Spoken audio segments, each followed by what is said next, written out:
네, 반갑습니다. 오늘은 이제 216쪽이고요.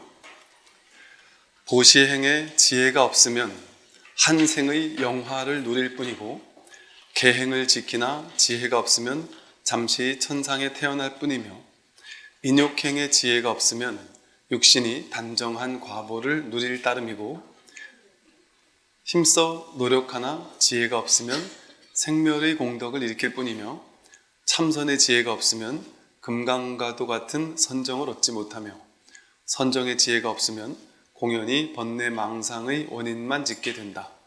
그러므로 지혜야말로 어둠 속의 불빛과 같음을 알라.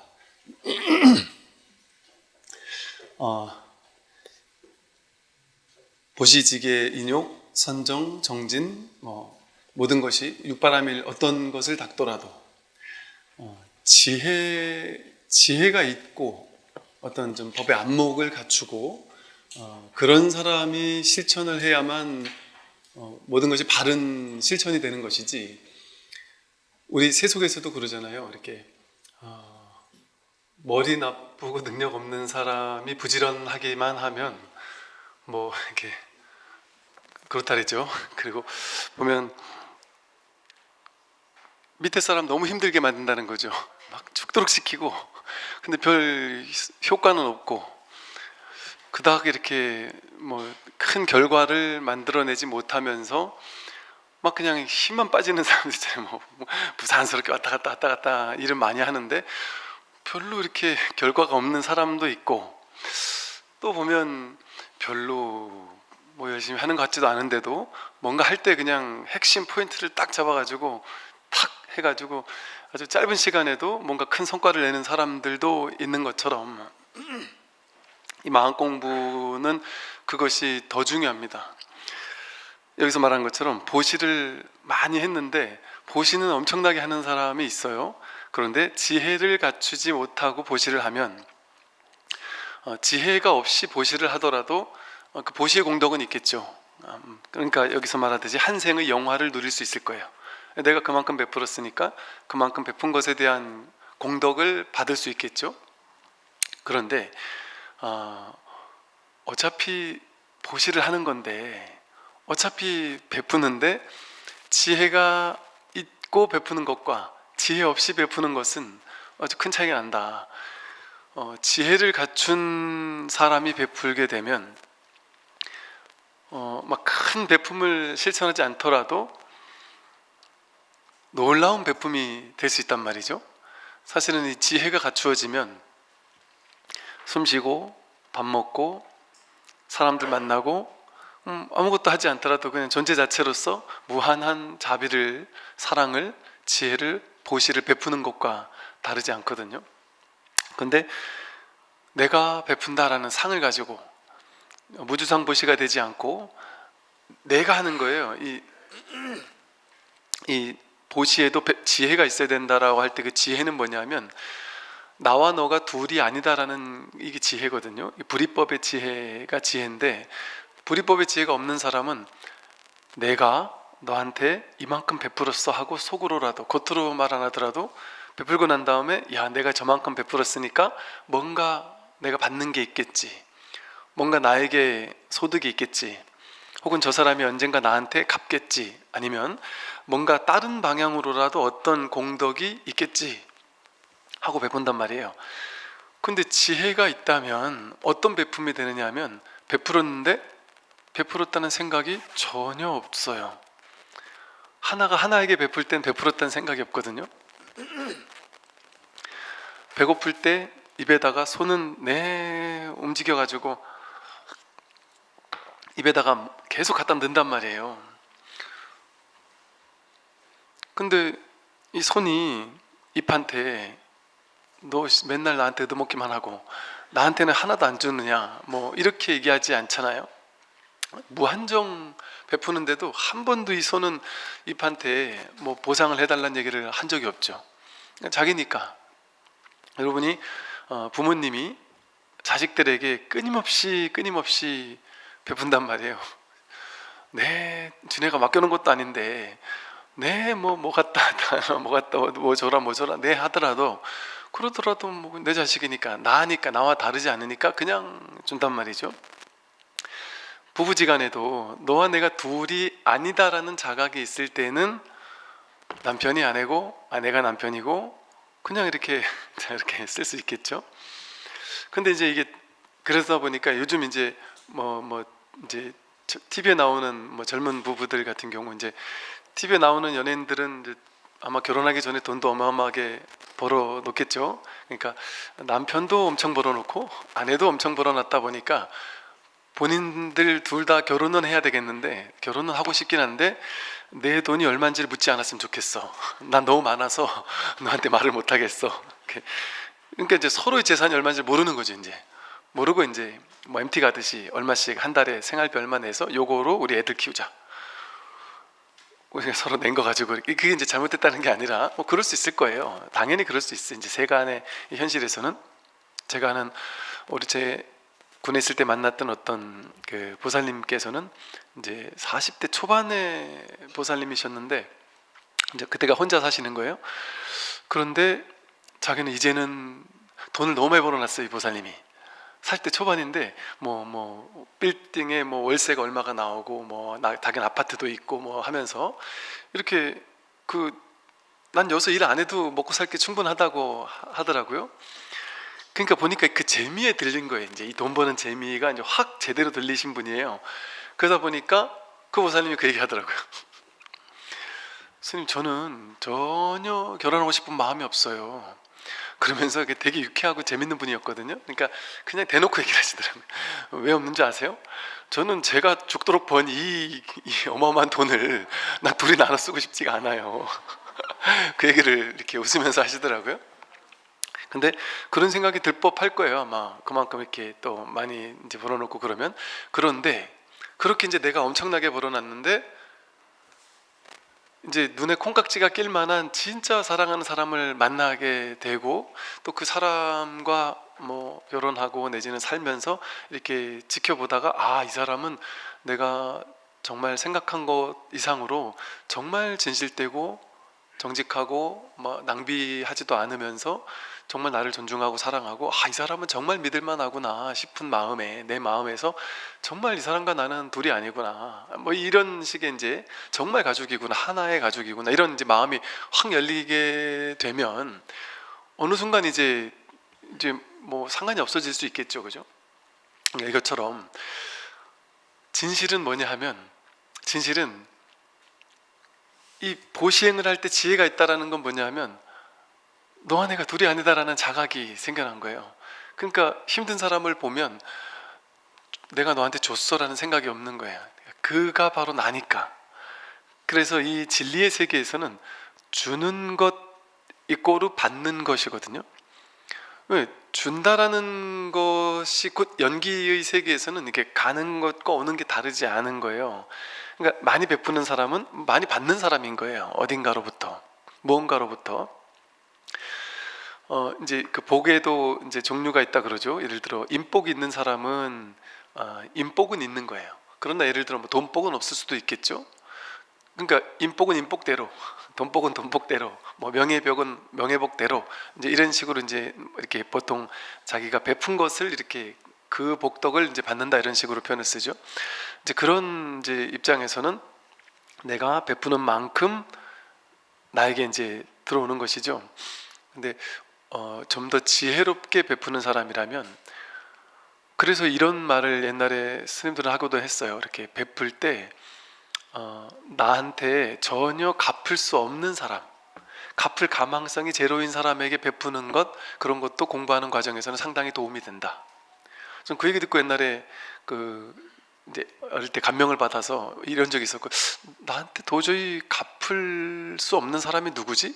그런 거 전혀 모르는 사람들인 거예요. 그러니까 그때 이제 막 그런 말에 꽂혀 있을 때는, 제가 20대 때는 막 이 유의적인 현실 세계의 인과응보의 법칙, 우리 부처님의 시론, 개론, 생천론 했듯이 요 수준이 되게 꽂혔을 때가 있었어요. 그러니까 되게 많이 꽂혔어요. 그래서 막 베풀고 나면 뭔가 막 뿌듯하고, 내가 뭔가 이렇게 진짜 수행자인 것 같고 막 이런 마음이 너무 커서, 예를 들어 뭐 기름을 넣고 나서도 이제 그분한테 뭐라도 뭘 항상 이게 쟁여놓고 다니면서 이렇게 나눠주고, 식당에 가도 밥 먹고 나오면 나눠주고, 그때 제가 아주 좋아하는 책 이런 거를 이제 좀 사다가 이렇게 나눠주기도 하고, 또 그때는 요즘처럼 이렇게 하이패스가 없이 이게 계산해주는 아줌마님들이 계셨거든요. 그럼 이게 돈 계산하고 나서 이렇게 계산하고 나서 안녕히 가세요 하는데 뭘 하나씩 주고 막 이러면서 속으로 이제 얼마나 뿌듯한지 야, 내가 이렇게 베푸는 사람이구나, 뭐 이런 약간 뿌듯함. 또 뭐 이 막 여기저기 몰래 이래저래 또 뭐 베풀고 이럴 때마다 그냥 그때 지금 이제 돌이켜 생각해 보니까 그때는 그 뿌듯함이 어디서 나오는 거냐면, 이게 둘이 아니라는 어떤 지혜가 없다 보니까 내가 이렇게 많이 베풀면 나도 많이 받을 거야. 그리고 이렇게 많이 베풀면 수행자니까 이렇게 베푸는 것이 정말 나는 훌륭한 사람이야, 이런 어떤 자기 위안 같은 것들도 꽤 있었던 것 같고, 어떤 이제 그런 베품이 된단 말이죠. 그런데 진짜 베품은 이제, 그런데 그런 베품도 나쁘다고는 할 수 없어요. 그러니까 이제 세간에서의 베품도 여기서 말하듯이 한 생의 영화를 누릴 수는 있어요. 내가 베푸는 만큼 받을 수 있는 거죠. 그런데 기왕이면 더 큰 베품을 하는 게 안 낫겠나는 거죠. 진짜 큰 베품, 그거는 너와 내가 둘이 아니다라는 자각에서 오는 베품이에요. 내가 베풀었는데 여러분 자식에게 용돈 주고 뭐 내색하지 않듯이, 근데 사실은 내색하죠. 한 10년 20년 키워놓고 나서 이제 애가 크고 나서 왜 나한테 용돈 안 가져오냐, 뭐 어쩌고 저쩌고 이렇게 하고, 요즘에 TV 언론 같은 데 보면 그런 거 있잖아요. 연예인들이 돈을 자식이 어마어마하게 벌고 나면 그 가족들이나 부모나 뭐 이런 분들이 자식 결혼하는 것도 막 반대하고 결혼하면 이제 나한테 나눠주던 게 이제 마누라한테 가겠구나 해가지고 막 교묘하게 그걸 반대한다는 거죠. 저는 상담하면서 그런 사람들 실제 봤거든요. 그러니까 그 집에 이 가족 중에 그 자식 중에 한 명 자식에게 모두가 막 다 뜯어가는데 이 사람은 내 벌어다가 갖다 주는 역할만 하면서 이 사람은 결혼을 못 해요. 왜? 다 반대한대요. 내가 결혼을 하면 그걸 나눠주게 하겠어요? 그럼 이제 그게 이제 쇠뇌가 돼 버리니까 본인도 이제 그거를 굳게 믿고 있는 거예요. 아, 나는 착한 사람이고 나는 가정의 대들보 같은 사람이라서 나는 이렇게 살아야 되는 사람이야. 그리고 이제 내가 이제 뭔가를 하려고 했을 때, 뭔가 좋은 사람을 데리고 와서 인사를 시키려고 했을 때 왠지 모르게 이렇게 막 반기는 듯한 느낌이 아니더라는 거죠. 그러면서 요즘 젊은 것들은 이제 효도도 할 줄 몰라서 뭐 너 이래봐야 나중에 결혼하고 나면은 부모님한테 효도도 안 한다, 거기 획 가버린다 이러면서 쇠뇌를 시키는 거예요. 그럼 절대 안 그럽니다. 절대 저는 부모님이 1번이에요 이렇게 쇠뇌를 시킨 거죠. 근데 1번이 바뀌는 거죠. 결혼하면 사실은 그게 맞는 거죠. 사실은 자신의 삶을 그러니까 효도를 안 하는 게 먼저, 안 해야 된다 한다는 얘기가 아니죠.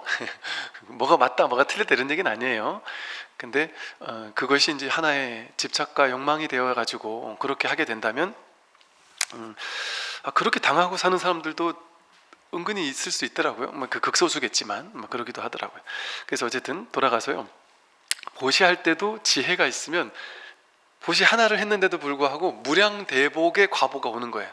우리는 그냥 내가 너한테 보시했어, 이거는 계산이 딱 깔리잖아요. 내가 너한테 100만 원 보시했다, 그럼 언젠가 나는 100만 원을 받게 되는 이 정도의 과보를 받는다. 그런데 무주상 보시가 되면 나는 예를 들어 100만 원을 보시했는데 전혀 상의 없이 보시했단 말이에요. 그럼 왜냐면 보시는요, 실제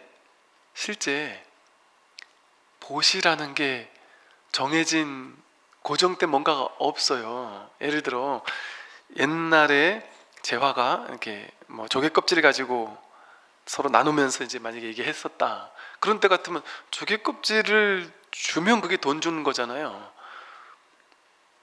근데 조개 껍질 주는 게 그러면 돈이겠어요, 이를테면. 그리고 쉽게 말해 뭐가 이렇게 오고 가고 주고받고 하는 것이 나는 보시했다 생각해서 확 줬는데 상대방은 전혀 그런 걸 원하지 않을 수도 있겠죠. 난 이런 거 막 산더미처럼 갖다 줘도 싫어하는 사람도 있을 수 있겠죠, 그죠? 그러니까 그런 사람에게 나는 줬다고 생각하는데 그는 전혀 받은 게 아니고 더 싫을 수도 있겠죠.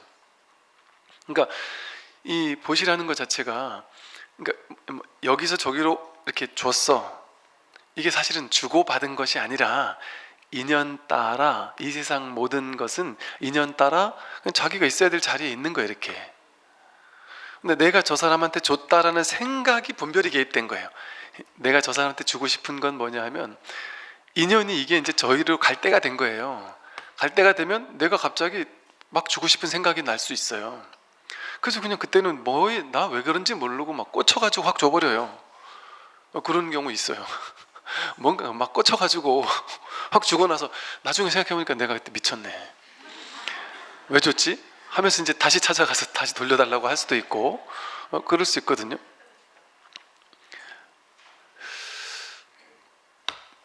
이게 내가 저 사람한테 준 게 아니고, 여러분이 돈 버는 것도 그래요. 돈 버는 거 보면 되게 신기하지 않아요? 죽도록 노력을 했는데도 돈이 안 벌릴 때는 희한하게 안 벌린단 말이에요. 왜? 나한테 이게 지금 올 때가 아닌 거예요, 지금. 근데 내 마음은 죽도록 벌고 싶은 거예요. 그거 안 벌린단 말이에요, 아무리 해도. 근데 인연이, 시절 인연이, 이게 이제 나한테 올 인연이 이제 갖춰졌다. 인연이 갖춰지게 되면 나는 그냥 평소처럼 했을 뿐인데 왜 갑자기 저 사람들이 이게 이렇게 좋다고 열광을 하는 거지? 갑자기 막 돈이 막 들어온단 말이에요.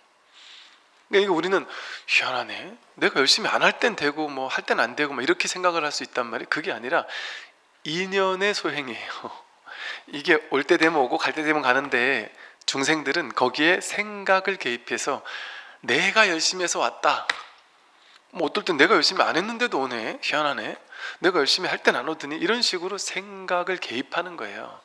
이 세상 모든 것들은 인연 따라 오고 인연 따라 갑니다. 여러분이 이제 내가 회사를 옮기고 싶어요, 아니면 뭐 집을 이사 가고 싶어요, 아니면 어떤 회사를 차리고 싶거나, 뭐 편의점을 하나 차리고 싶거나, 뭐 짜장면집을 하나 차리고 싶거나, 예를 들어 이래서 건물을 보러 다닌다.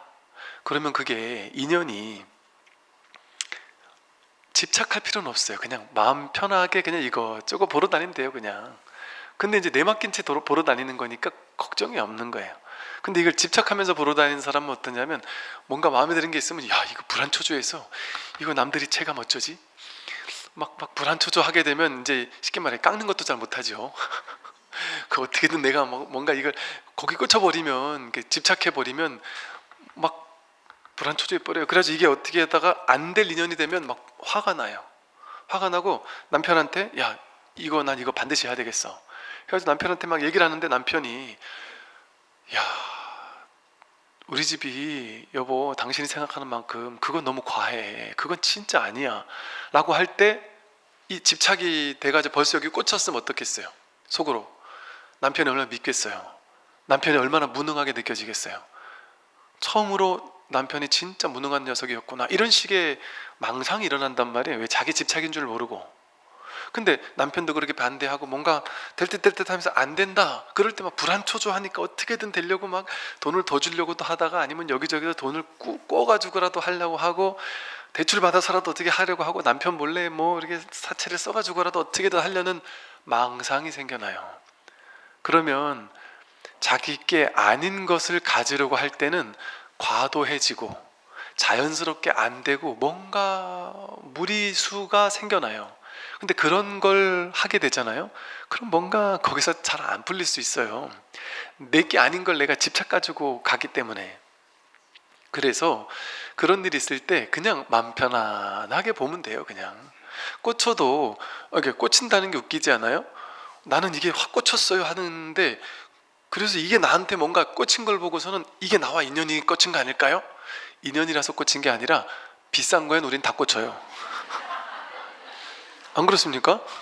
그거 비싸니까 꽂힌 건지 뭐 그게 나랑 인연이라 꽂힌 거겠어요?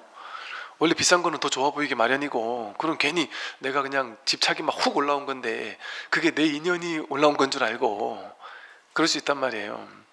그러니까 그냥 내가 할 수 있는 범위 안에서, 안 되면 안 되는 범위 안에서, 그러니까 그게 사실은 가장 좀 어리석은 거죠. 그러니까 나는 요만큼밖에 안 되는데 과도하게 뭔가를 막 하려고 하면서 더 큰데 막 꽂혀가지고 그걸 무리수를 둘 필요. 그래서 인생을 살 때 가장 좋은 것은 자연스럽게 진행되는 일인가 이걸 보면 돼요. 자연스럽게 진행되는 일이면 될 건 되고 안 될 건 안 돼요. 그러니까 제가 어떤 스님도 당신이 꿈꾸던 어떤 일을 하려고 막 알아봤는데 너무 꿈에 그리던 곳이 딱 나왔대요. 그래서 막 딱 결정만 해가지고 그냥 딱 뭐라 그러죠 그거 이렇게 처음 비용만 딱 얼마 넣으면 이제 딱 끝나는 거예요. 그래서 이제 오케이 하고 막 큰맘 먹고 막 완전 가슴이 부풀어가지고 온갖 꿈을 꿔서 부풀어서 계좌번호 주세요 했더니 갑자기 안 된다고 안 팔겠다고 계약 안 하겠다고 이제 이랬다는 거예요. 그러니까 막 이게 인연이 아닌갑다. 진짜 하고 싶어 너무 가슴 떴지만 인연이 아닌 건 아닌 거예요 그냥. 그럼 어쩔 수 없다 하고 그냥 탁 그만뒀대요. 그만두고 나서 하루 이틀도 안 돼가지고 바로 기존에 있던 곳에서 여기 좀 더 있어 달라. 그러니까 더 좋은 일이 생긴 거죠. 근데 이거를 그냥 탁 계약금을 보내놔 버렸으면 이 일이 안 되는 거 아니에요. 그러니까 뭔가 집착을 하게 되면 무리수가 생길 수 있어요. 그러니까 뭐 이것저것 제가 부산 우리 해운대 이거 보러 다닐 때 그냥 여기저기 모르니까 이런 일이 한 번도 없었던 제 인생에 한 번도 없었던 일이니까 막 그냥 막 보러 다녔어요. 보러 다니기도 하고 막 여기저기 알아보기도 하고 막 물어보기도 하고 또 뭐 어디 부동산에 가서 이거 좀 보러 왔습니다 하러 들어갔더니 그 부동산에 젊은 뭐 이렇게 좀 큰 데인지 뭐 분들이 여러 명이 한 6, 7명이 앉아 있다가 어떤 젊은 분이 깜짝 놀라면서 스님 어떻게 그래서 막 이러더라고요. 우리 목탁사 회원이더라고요. 그래서 그런 분에게 막 이것저것 궁금한 거 물어보기도 하고 또 이러면서 이제 배워가면서 여기저기 많이 그냥 구경을 했어요. 저는 이제 세상 공부한다 생각하고 그러니까 뭐 모르니까 그냥 뭐 많이 보다 보면 뭔가 인연이 되지 않겠나. 그래가지고 이제 마음에 드는 데가 몇 군데가 있었는데 그거를 최종적으로 했을 때 이렇게 내부에 또 이렇게 이제 리모델링을 좀 해야 되는데 그걸 어떻게 해야 되는지 견적이 얼마가 나오는지 이 상황에서는 얼마 나오는지 저 건물은 얼마 나오는지 모르잖아요. 제가 모르니까 이제 그거 하시는 분을 모시고 이제 우리 또 임원분들하고 같이 갔어요. 같이 가서 이제 서울에서부터 이제 그분이 내려오셔가지고 같이 이렇게 돌아봤단 말이에요. 몇 군데를 돌아봤는데 왠지 모르게 뭔가 이렇게 썩 마음에 드는 데가 없더라고요. 이렇게 마음에 들면 밑에가 뭐 무슨 단란주점 노래방 막 이런 데가 막 있고 뭔지 모르게 좀 뭔가 이렇게 확 와닿지가 이게 신기하게 마음이 그러대 희한하게 건물이 뭔가 이렇게 막 주변이 막 지저분하고 뭐 유흥가가 있고 막 이러면 왠지 모르게 여기서 나도 이렇게 안정이 안 되는데 딴 사람들이 와가지고 마음 공부하러 오겠나 싶기도 하고 뭐 그러니까 그런 걸 모든 걸 다 따지려니까 없는 거예요. 그래서 그냥 적당한데 그냥 아무데나 해야지 하고 이제 이렇게 했는데 영 이게 마음에 안 들더라고요. 근데 그분이 너무 그분도 영 마음에 안 든대요. 그래서 더 없냐고. 그래 어떻게 늦게까지 그러면 보자 해서 저녁 때까지 7, 8시까지 보다 보니까 이분이 서울 갈 차를 놓친 거예요. 그래서 어쩔 수 없이 이제 방을 하나 잡으시라고 해가지고 잡았는데 보니까 마침 해운대 쪽에 방을 하나 잡으신 거예요. 그래서 거기서 주무신다 얘길래 그날까지 그러고 나서 마음에 안 드는 거예요. 전부 다. 그래서 그 다음날 이제 아침에 떠났는데 가서 이제 쉬시고 우리 이러고 있다 밤에 야 그냥 보내기가 너무 그냥 보내버리면 그 중에 하나 해야 되잖아요. 근데 다 마음에 안 드는 거라 그래가지고 해운대는 제가 이제 너무 비쌀 것 같아요. 아예 쳐다도 안 본 곳이었거든요. 근데 이제 그 다음날 아침에 그러면 가는 기차 가기 전에 한두 군데만 더 보자고 그러길래 그래요? 그럼 그러시죠 뭐. 그러고서 이제 여기저기 막 검색을 해봤어요. 검색을 해봤더니 의외로 이제 이렇게 주요 라인 말고 그 뒤쪽으로 조금만 가니까 그렇게 생각보다 막 이렇게 그렇지 않은 곳이 비싸지 않고 뭐 이런 곳이 있더라고요. 그래서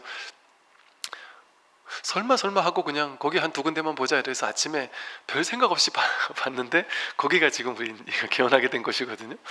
그러니까 막 힘을 주고 보고 막 그럴 필요가 없더라고요. 막 심각하게 생각하고 이럴 필요가 없이 그냥 인연초가 되려고 하니까 그렇게 그냥 저절로 이렇게 인연이 이렇게 막 되려고 하면 또 그렇게 되는 것 같아요. 그러니까 이런 것처럼 사실은 이제 우리가 살면서 인연을 만나는 모든 것들도 그렇거든요. 우리 인생의 중요한 선택에 막 기로에 서 있다 이럴 때 내가 과도하게 스트레스 받거나 과도하게 긴장하거나 과도하게 뭔가 이게 머리 가슴이 뭔가 확 와닿지 않거나 이런 것들이 있을 수 있잖아요.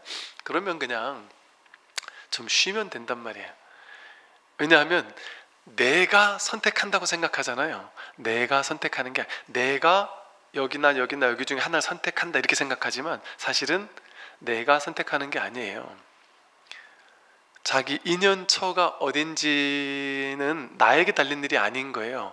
거기가 내 인연처이냐 아니냐, 그 직장이 내 인연처냐 아니냐, 그 사람과 나와 인연이 있느냐 아니냐. 여러분 결혼할 때 보세요. 결혼할 때 보면은 내가 좋아한다. 스님 저는 그 사람 만나고서 막 빛이 나고 막 뭔가 막 팍 터지던데요. 뭐 박보검 같은 사람 보면 다 터져요. 그죠? 잘생기고 멋있고 뭐 이런 사람 보면 다 반하죠. 그러니까 그게 그런다고 해서 내 인연이 아닌 거죠. 그죠? 내 인연이냐 아니냐는 그 이후에 자연스럽게 될 사람은 희한하게 된다니까요. 될 사람은. 안 될 사람은 희한하게 다 될 것 같다고도 안 되고 결혼식 직전에도 끝나고. 제가 어떤 이제 예전에 이렇게 어떤 벗들을 만나는데 옆에서 어이구 진짜 오랜만에 본다고 막 이러는데 그 옆에서 새로운 친구 와서 그 친구한테 막 야 요즘 뭐 신혼 생활 재미있어 이러면서 막 이렇게 얘기하는데 갑자기 이 친구 표정이 막 확 어두워. 직전에 며칠 전에 깨졌거든요. 결혼식 하기 직전에. 그러니까 이 얼굴이 확 어두워지고. 또 이제 우리 생도 친구 얼마 전에 이제 왔던 생도 친구가 그때 이제 우리 수련대 갔다가 짝지가 됐다 그랬잖아요. 근데 생도 친구가 또 이렇게 여자친구를 데리고 온다고 전에도 한번 데리고 왔었는데 제가 그 한 번 경험한 이후로는 이제 여자친구를 데리고 와서 소개시켜 주는데 제가 확 말을 못 하겠는 거예요. 야 생도 때 그렇게 맨날 그렇게 막 싸돌아다니 만나더니만 결국 결혼하는구나 이 말을 못 하겠더라고요.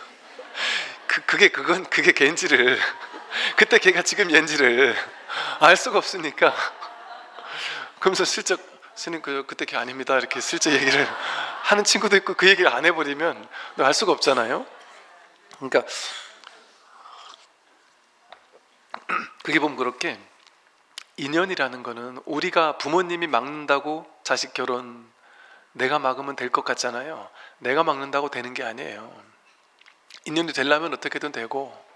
그러니까 이게 그래서 이제 내가 한다가 우리의 아상이잖아요. 아상. 나다, 내 것이다, 내 맘대로 한다. 이게 이제 아상의 전형적인 아상이 살아가는 삶의 방식이거든요. 근데 그런 아상은 없어요. 무아예요, 본래가. 그러면 내가 중심이 돼서 살아가는 삶의 방식이 아닌 건 뭐예요? 내가 사는 게 아니라 인연이 사는 거예요. 인연 따라 된단 말이죠. 그러니까 나는 마음 나는 대로 마음을 내는 거예요. 그럼 마음 나는 대로 막 무엇이든 다 시도하고 노력하고 도전하고 다 한단 말이죠. 그런데 뭐 과도하게 막 꽂히고 막 이러는 것보다 그냥 자연스러운 흐름, 내 마음이 머리는 너무 좋은데 머리는 비싼 게 좋으니까 너무 좋겠지만 가슴이 뭔가 내 가슴이 흔연한가? 그런 걸 보면 어떤 자연스러운 자기 인연을 알 수가 있을 수 있거든요. 그래서 그냥 이렇게 흐름을 타고 살면 삶이 되게 가벼워요. 항상 아무 중요한 결론을 내리는 데 있어서도 그걸 막 스트레스 받으면서 내리는 게 아니라 그냥 자연스럽게 내려져요. 난 이런 마음도 낼 수 있고 저런 마음도 낼 수 있는데 그게 내 인연이 될 것 같으면 자연스럽게 저절로 그냥 돼요. 그러니까 나는 그냥 마음을 내고 그 준비하고 공부하고 뭐 이런 정도의 과정을 하면 인연이 될 만하면 저절로 이렇게 구현되는 것 같아요. 제가 살면서 보니까 저도 항상 그런 걸 많이 느끼거든요.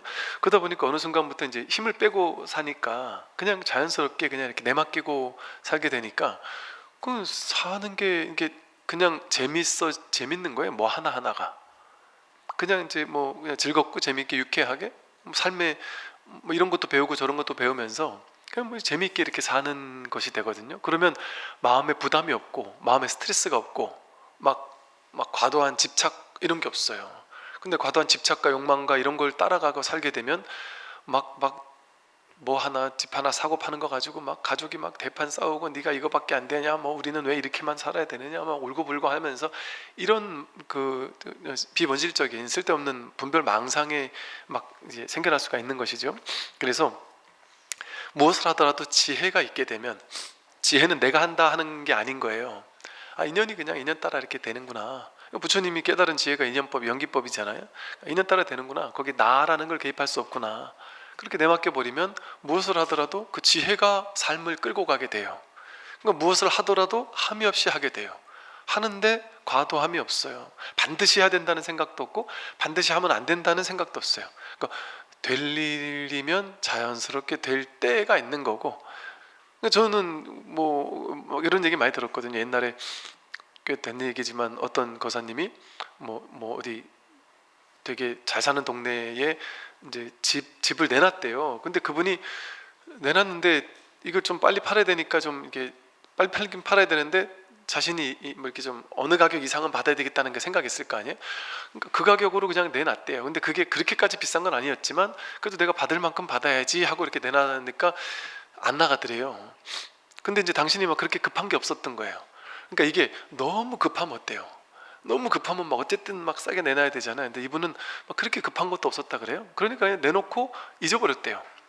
내놓고 나서 그냥 잊어버렸더니 몇 년 가까이 안 팔리더래요. 근데 팔리려고 하니까 갑자기 누가 집을 보러, 진짜 오랜만에 집을 보러 온다길래 아, 나 참 집 내놨었지. 그래서 아, 팔리면 좋긴 좋겠다 하고 그냥 보러 오게 했대요. 예전에 처음에 막 어떻게든 하려고 할 때는 집 보러 오더라도 안 팔리더라는 거죠. 그런데 정말 오랜만에 집 보러 딱 왔는데 이게 지금 보니까 딴 데 집 내놓은 사람들이 옛날에 내가 내놓은 것보다 훨씬 좀 싸게 내놓은 게 많더래요.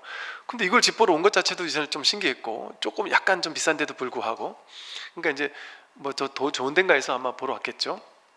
집 보러 왔는데 그게 그날 바로 팔려버렸는데, 그 전에 아무리 봐도 안 팔리다가 그날 팔렸는데 그 신기하대요. 저도 그 얘기 듣고, 이분이 그 불교 공부를 열심히 하는 분이었는데 자기는 집을 이렇게 꾸며놨지만 집에 방 하나 뭐 하고 베란다 쪽을 자신 수행방으로, 공부하는 수행방으로 딱 해놓고 부처님들을 모셔놓고 또 이렇게 베란다 쪽에는 이렇게 108배 할 수 있는 방석하고 이렇게 해놓고 이렇게 수행처처럼 명상하는 것처럼 이렇게 딱 꾸며놨대요. 근데 그 집 보러 오신 분이 그걸 보고서는 확 꽂혀가지고, 그 내 것도 아닌데 확 꽂혀가지고는 아니 뭐 불교신가 봐요 뭐 이러면서 얘기를 하다 보니까 아, 내가 뭐 불교 공부를 하고 뭐 마음 공부를 하고, 그런 거 알고 보니까 이분이 뭐 이제 서울의 큰 절의 신도 회장 출신이신 거예요. 그 집 보러 오신 분이. 그래서 야, 정말 젊으신 분이 참 훌륭하시네요 하면서 아, 나도 여기 어디 절에 이렇게 하는데 진짜 이 공부하는 그 수행자 집 같은 느낌이 나네요 이러면서 막 그렇게 좋아하더래요. 그러더니 깎지도 않고 그냥 사버리더래요. 그러니까 그분이 야, 진짜 인연이 되려면 진짜 이렇게도 될 수 있구나, 뭐 이런 말을 하더라는 거죠. 그러니까 이게 사람이 그러니까 희한한 거죠. 인연이 되려고 하면, 여러분 그러잖아요. 유치원생들 제가 옛날에 그런 말을 많이 했거든요. 우리 군에 있는 젊은 부부들한테 유치원생이나 초등학생이라고 해서 애들 무시할 게 아니다. 엄마 아빠가 어느 유치원을 보낼까 막 고민하다가 도저히 답이 안 나오면 뭐 대여섯 개 여러 개 가보고 나서 그 중에 한 두 개 추려질 거 아니냐. 그러면 둘이서 고민해가지고 답이 안 나오면 애를 데려가서 물어보세요. 그랬더니 진짜로 애를 데려가서 물어봤더니 그 아이는 너무나도 선명하게 답을 딱 내버리더래요. 너 A 갈래? B 갈래? 말도 할 거 무조건 A. 난 B는 안 갈래 이러더래요.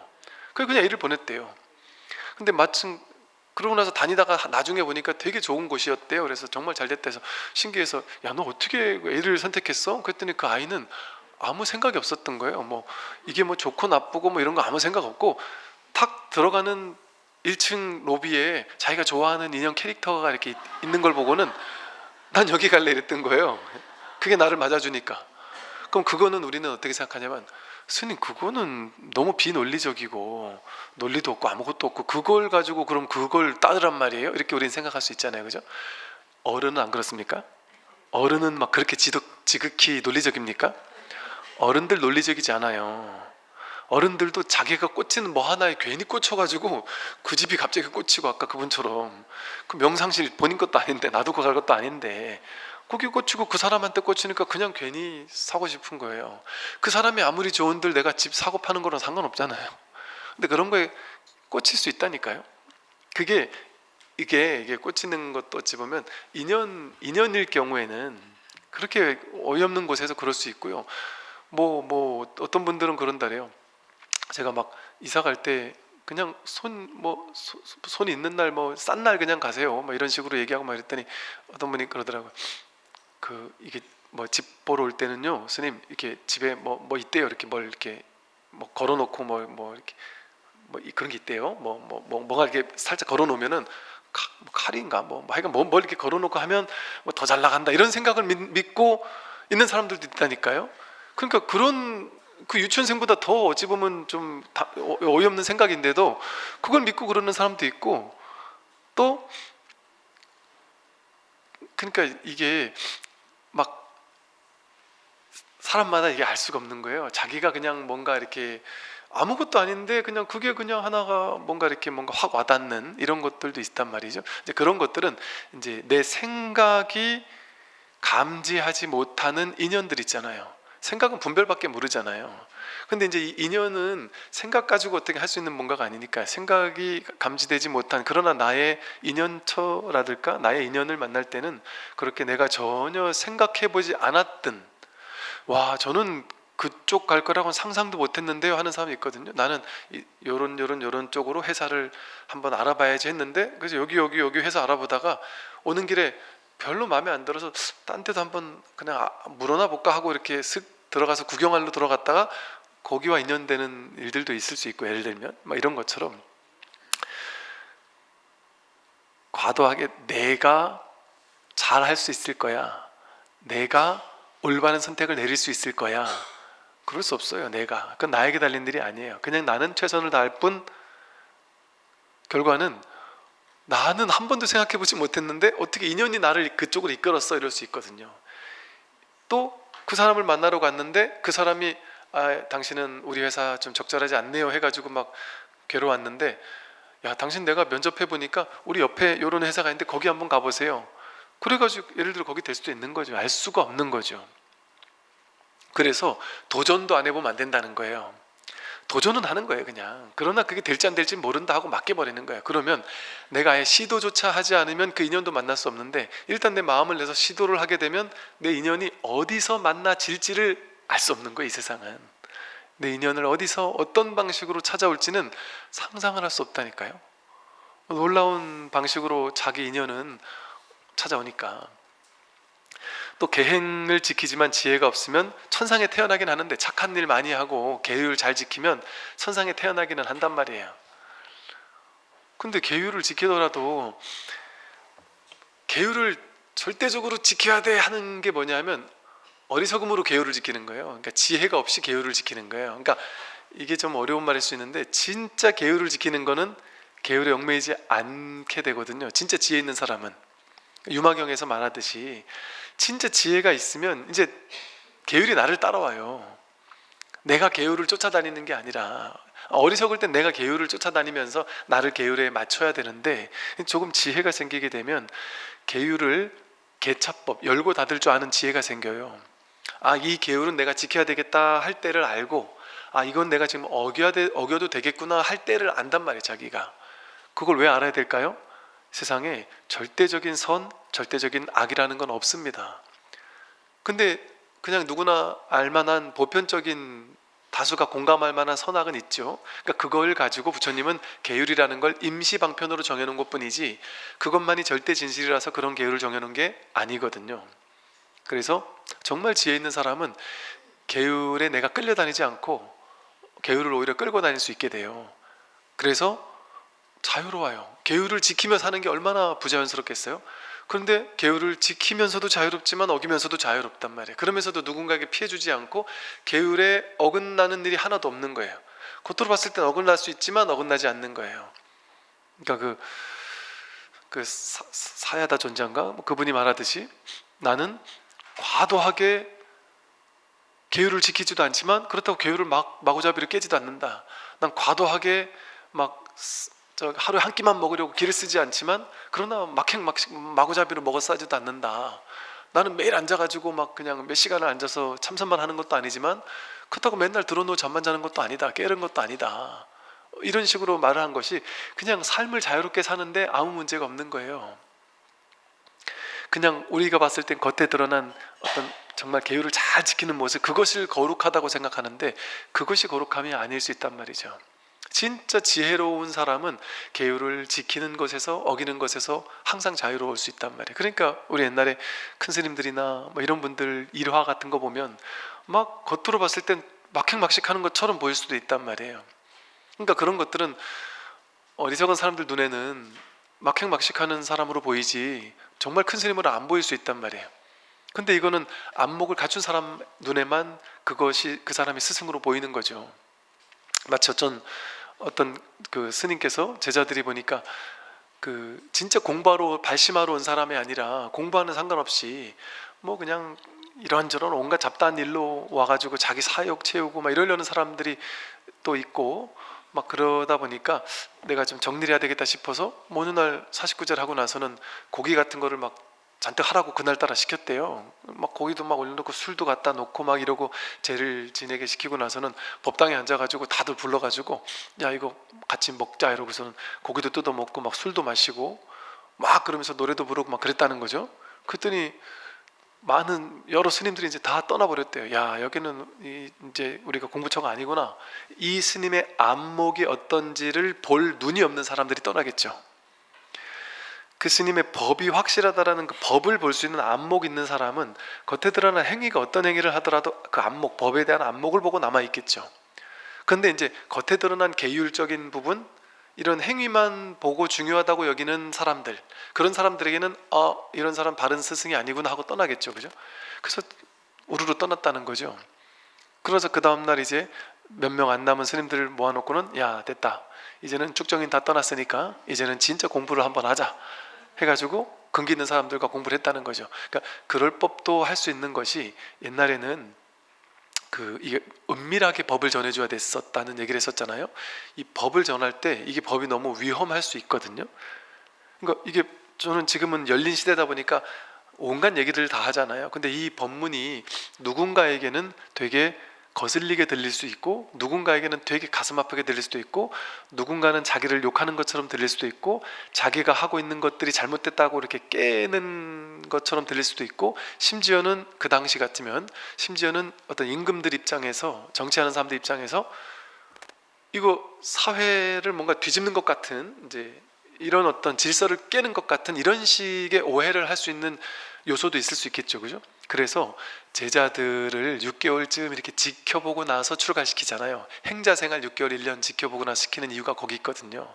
그러니까 아까 그런 일이 그 스님이 괴짜다 이렇게 생각하는 게 아니라 그런 사람들 있잖아요. 그러다 보니까 그 스님이 진짜인지 아닌지를 파악하라고 염탐하라고 보내는 예를 들어 이런 일들도 있을 수 있는 거예요.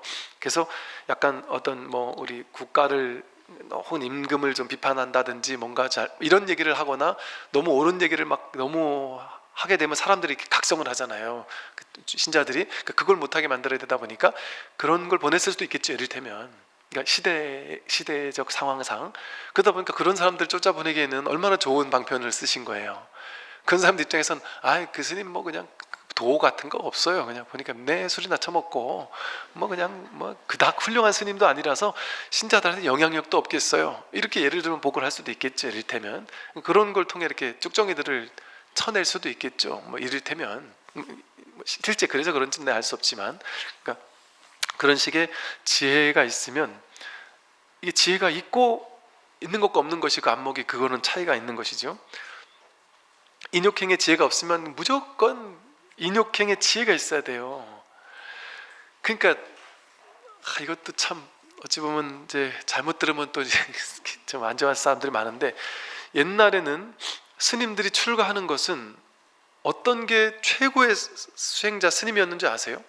스님들이 출가하면 무조건 스승이 훌륭하고 훌륭하지 않은지, 스승의 안목이 나를 깨우쳐줄 수 있는 스승인지 아닌지를 판별하고 가야 되잖아요. 사실은 솔직히 말하면 그게 제일 중요한 거예요. 이게 내가 출가하냐 마냐가 중요한 게 아니라 내가 출가할 때 어떤 스승님 밑으로 출가할 거냐, 이게 사실 제일 중요해요.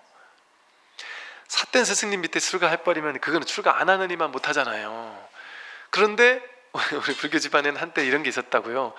행자가 스승을 정하고 오면은 아르마리 분별이다고 그냥 들어와서 아무 데나 정해주는 분 밑에 가면 되지, 이렇게 이제 생각하기도 했었단 말이죠. 왜냐면 아마 그때는 막 거기서 거기였겠죠. 아마 그러니까 그냥 순번대로 이렇게 해라, 이런 뭐 어떤 질서를 하려니까 그럴 수도 있었을 거예요.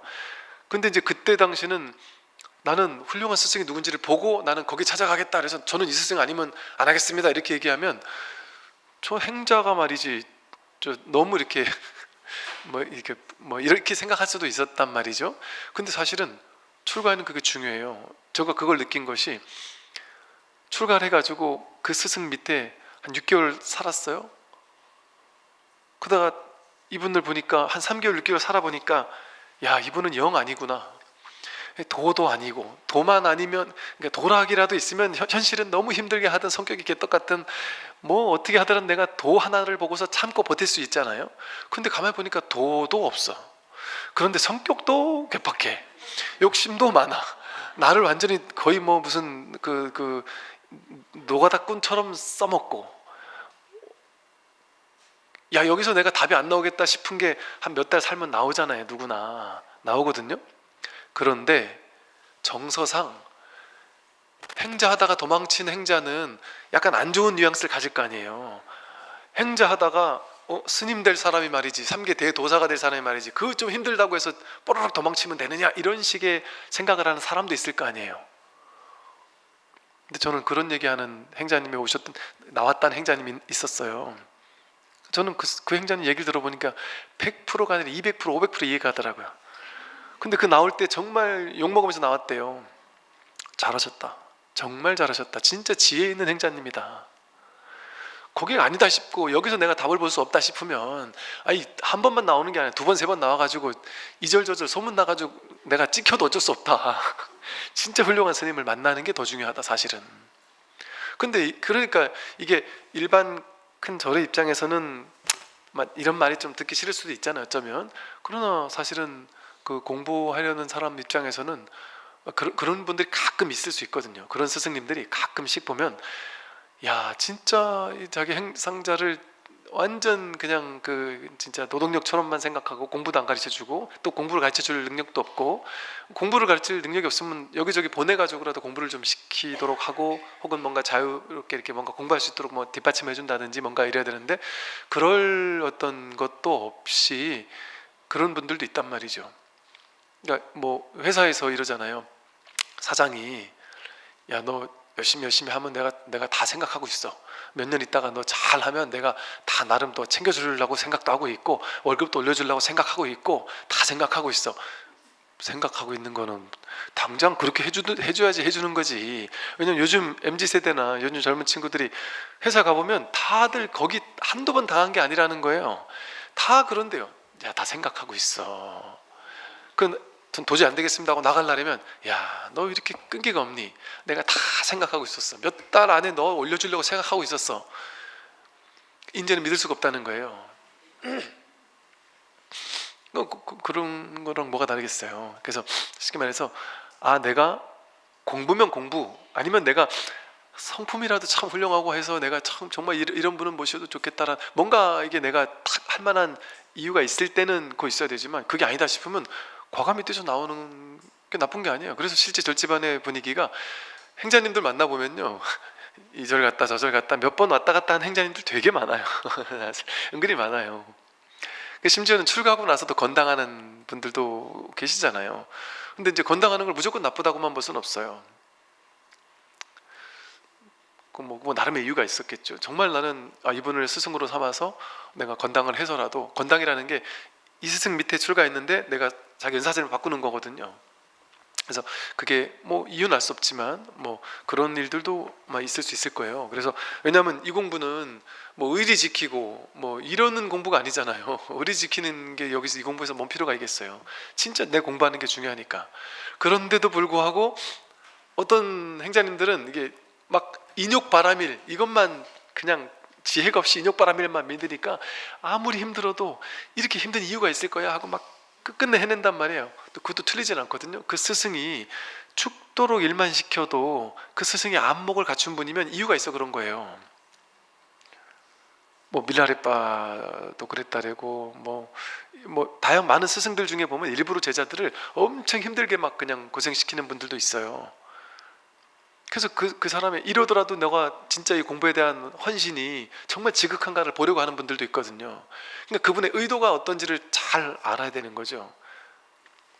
그럼 그런 분 같으면 나를 뭐 죽이든 살리든 내가 인욕바람을 하면서 버틸 필요가 있는 거겠죠. 근데 그 지혜를 가지고 한번 보겠다 하고 하는 게 아니라 그냥 계속 그러는 사람이라는 게 명확하면 뭐 굳이 그래 있을 필요가 없죠.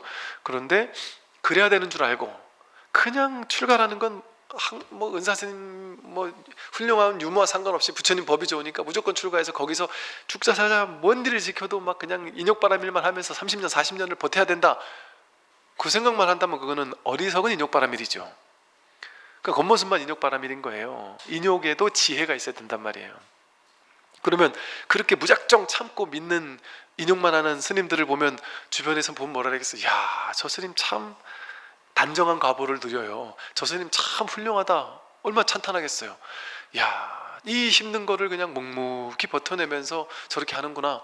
힘든 걸 묵묵히 버텨내면서도 내 마음속에서 뭔가 법에 대한 굳은 헌신의 믿음을 가지고 법을 요즘 같으면 사실 또 괜찮기도 해요. 내가 막 여기서 바른 스승이 없더라도 내가 또 어떻게든 내가 인터넷을 통해서든 뭐 어떻게든 공부도 할 수 있으니까 뭐 그럴 수는 있지만 그래서 이렇게 인욕행에 지혜가 없으면 단정한 야 저 훌륭하다 이런 과보는 받을 수 있겠지만 그게 자신을 정말 이끌어주지 못할 수도 있어요. 또 힘써 노력하지만 지혜가 없으면 진짜 공덕을 잃어버려요. 노력만 죽도록 하고 생멸의 공덕을 일으킬 뿐이다. 노력은 죽도록 하니까 생겨나고 사라지는 거 뭔가를 막 자꾸 만들어내고 성공하고 성취하고 잘한단 말이에요. 생겨나고 사라지는 것들이 많이 그 사람이 해내는 게 많겠죠. 노력을 열심히 하는 만큼 결과가 있겠죠. 근데 그게 생멸법일 뿐이란 말이에요. 불생불멸법이라는 진짜 공덕이 되는 것들은 하나도 만들어내지 못한단 말이에요. 유의조작의 인과만 생겨날 뿐이지. 근데 진짜 공부는 노력하되 노력함이 없는 노력을 해야 되거든요. 그냥 무대뽀로 노력만 하면 되는 게 아니고 그러니까 지혜가 있어야 하되 함이 없이 하는 노력 아닌 노력을 할 수 있게 된단 말이에요. 근데 그냥 지혜가 없으면 앞만 보고 그냥 티다 노력만 하면 힘은 힘대로 빠지고 지는 진대로 빠지면서 그러니까 생사의 과보, 생멸의 공덕만을 얻게 돼요. 근데 이 공부는 불생불멸의 진짜 공덕을 얻어야 되는 거거든요. 참선하는데도 지혜가 없으면 금강가도 같은 선정은 얻을 수 없어요. 참선은 정말 열심히 잘하는데 가짜 선정만 얻는 거예요. 금강가도 같은 선정이 뭐냐면 금강은 깨뜨려지지 않는 선정이잖아요. 근데 금강가도 같은 선정은 보세요. 금강이라는 게 금강경 할 때도 금강이 무슨 비유냐면 깨도 깨뜨려지지 않는 것, 이걸 상징하는 거예요. 비유로. 그러니까 금강이라는 것은 그 무엇으로도 더 이상 깰 수 없는 걸 얘기하는 거거든요. 깨지지 않는 거. 그게 진짜 삼매라는 거예요. 진짜 삼매는 깨지지 않는 거예요. 근데 일반인들이 지혜가 없는 사람이 추구하는 삼매는 뭐예요? 들어왔다 나갔다는 삼매잖아요. 참선 오래 하면 명상에 선정에 들어갔다가 삼매 들어갔다가 명상에서 나오면 삼매가 깨진단 말이에요. 삼매가 생겼다 사라지는 삼매잖아요. 금강가도 같은 삼매가 아니잖아요. 생겼다 사라지고 얻었다가 잊어버리고 그러는 삼매잖아요. 그런 삼매는 외도의 삼매라 그래요. 진짜 삼매가 아니란 말이죠. 그러니까 그 삼매도 나쁜 건 아닌데 그런 삼매도 공부하는 과정에서는 큰 공부에 도움이 되는데 그것만이 전부라고 알면서 그런 삼매에만 매여 있으면 그건 지혜가 없는 삼매이기 때문에 진짜 삼매가 될 수 없어요.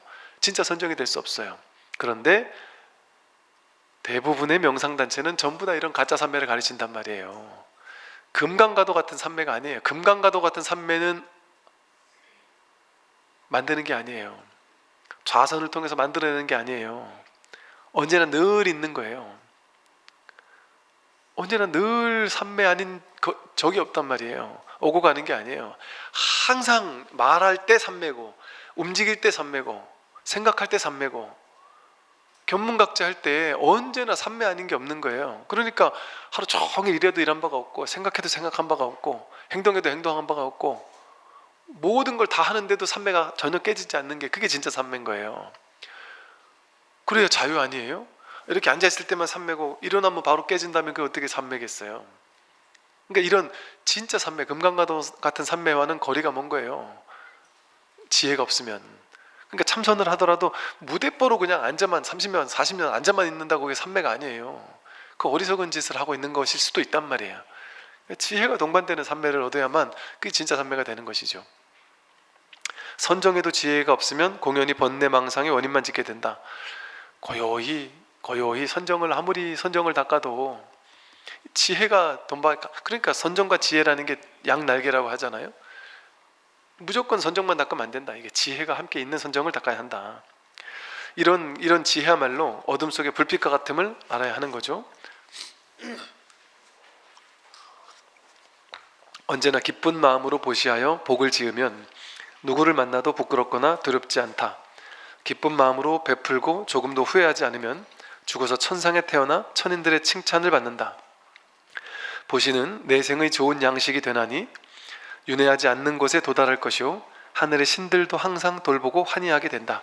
이게 이제 시론, 계론, 생천론 수준의 일반인들에게 한 부처님의 법문들인 거예요. 이렇게 이제 시론, 계론, 생천론 수준의 인광보적인 법문에서는 보시하고 복을 짓고 하는 것에 대한 공덕, 과보를 이제 계속해서 설명해줘요. 왜냐하면 그 과보도 현실 세계, 이 사법계라는 현실 세계에서는 무시할 수 없으니까. 그러니까 이 현실 세계를 사는 데는 여러분 그럴 수 있잖아요. 지혜는 있는데 복이 없는 사람이 있어요. 그분의 법에 대한 안목은 투철한데 쉽게 말 신도복도 없고 절재정복도 없고 사람도 주변에 없고, 근데 그분의 법은 투철할 수 있어요. 그럴 수 있다니까요. 그래도 나는 법이 있으면 저는 그래도 공부하겠습니다 하고 막 갔다가 며칠 있다 뛰쳐나오는 이런 분도 있을 수 있어요. 그게 복과 지혜는 좀 달라서 그래요. 근데 복은 있는데 지혜가 없는 사람이 있을 수 있죠. 그러니까 사실은 복은 있는 사람이 빌 게이츠 같은 사람이나 뭐 전 세계 100대 가는 기업을 만든 사람은 얼마나 복이 많은 사람이겠어요. 근데 그 사람이 무조건 지혜도 많다라고 단정적으로 말할 수는 없잖아요. 지혜와는 다르잖아요. 그러니까 지혜와 복은 다른 것인 것이죠. 그래서 우리가 현실에서도 이제 많이 베풀고 나누고 하게 되면 후회할 일이 없고 천상에 태어난다, 좋은 곳에 태어난다. 왜 복을 많이 짓게 되면 나쁜 과보가 올 수 없단 말이죠. 그 좋은 것에 대한 과보가 온다. 내가 남들에게 따뜻하게 해주면 내가 앞으로 만날 사람은 나에게 따뜻할 수밖에 없어요. 내가 남들한테 사기치면 앞으로 나한테 사기칠 사람을 만날 수밖에 없어요. 누군가에게 그냥 있는 그대로 막 나누어 주면 내가 불특정한 누군가로부터 왠지 모르게 막 도움을 받게 되는 일이 생긴단 말이에요. 신기하게도 진짜 막 아프리카를 가도 전 세계 어느 나라를 가도 곳곳에서 신기하게도 나를 돕는 사람들을 막 만나게 된다니까요. 근데 내가 복을 여기서 살면서, 우리나라에 살면서 복 있는 사람은 어디 가도 복을 받고요, 여기 사는데 이 사람 저 사람 만날 때마다 막 그냥 맨날 싸우고 시비 걸고 나를 사기치고 뭐 그래가지고 나도 의심하고 이러는 성향이 있는 사람은 세계 여행을 하느라고 전 세계 곳곳을 가도 전 세계 곳곳에서 나한테 사기치는 놈들을 만나요. 모든 사람이 나한테 사기를 칠 수 있단 말이죠. 왜 그러냐면 내 외부 세계라는 게 없어요. 자기 마음의 업이 그대로 현실로 펼쳐진 게 세상이에요. 그러니까 내가 온 세상 어느 나라로 이민을 가도 우리나라에서 벌어지던 일이 거기 가도 그대로 벌어져요. 근데 이민 가면 행복해질 것 같잖아요. 여기서 내가 딱 깨끗하게 정리하고 저기 가서 나 새롭게 시작할 거야. 새롭게 시작이 안 된다니까요. 마음이 새로워지면 여기서 새로워질 수 있어요. 여기서 새롭게 시작이 돼요. 근데 내 마음은 안 바꾸고서는 사람들이 나를 자꾸 사기꾼처럼 봐. 난 딴 데 가서 새롭게 리셋할 거야. 리셋이 안 돼요. 내 마음에 사기꾼, 세상 사람들 사기꾼으로 보는 업이 있다 보니까 그들도 내가 그들을 바라보는 동등한 시선으로 나를 그들도 바라보거든요. 복이 많은 사람은 어디 가도 그 복을 누려요. 전 세계 곳곳에 여러분을 도울 사람들은 쫙 펼쳐져 있다니까요. 그러니까 아마도 그럴 거예요. 그 사람, 갑자기 여러분이 아프리카에 갔는데 그 아프리카에서 사람들이 나를 도와요. 근데 어쩌면 그 사람도 평소에는 사기치던 사람인데 여러분을 만나고서 내가 저 사람 왜 도왔지? 나중에 현타가 올 수도 있어요. 아무 도움도 안 되는 걸 내가 저 사람 왜 도왔지? 본인도 몰라요. 인연이 동할 때는 본인도 모르는 거예요. 그러니까 옛날에 이제 큰 스님들 일화 중 이런 일이 있었던 것 같아요. 남편이 평소에는 너무 정상적이래요. 너무 착하고 아내한테 잘하고 너무 좋대요. 근데 남편이 술만 먹고 들어오면 아내를 일단 팬다는 거예요. 폭력을 저지르는 거예요. 그 다음날 되면 막 또 손이 발에대나 막 싹싹 빌고 막 미안하다고 내가 아니라고 하고 막 이런다는 거죠. 그러니까 그걸 보고 어떤 스님이 그랬다래요. 저 깊은 곳에 쌓여있는 업이 동할 때는 일상에서 동하지 않는다. 그렇게 막 술이 취해가지고 막 과도하게 이렇게 뭔가 나온다든지 이럴 때 자기 업이 동해서 막 나와서 술만 채우면 뭔가 또 슬쩍하는 사람도 있을 수 있고요. 자기 숨겨졌던 업이 막 동하는 수도 있다는 거죠.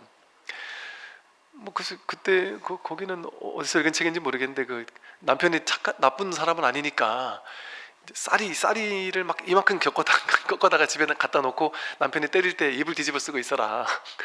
쌀이를 이만한 거 갖다 놓고 그걸 가지고 때리니까 안에 입을 뒤집어 쓰는 게 아프지도 않잖아요.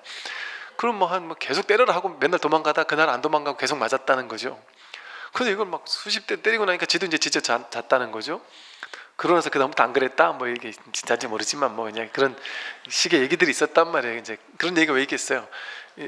거기선 그래요. 왜 쌀이냐 하면 한 대 때리면은 업이 하나만 없어지는데 쌀이 100개를 모아놓으면은 100개의 업이 그냥 확 없어지고 내가 그냥 그 업을 다 감당하겠다 하고 그냥 도망치지 않겠다는 거예요. 업 앞에서.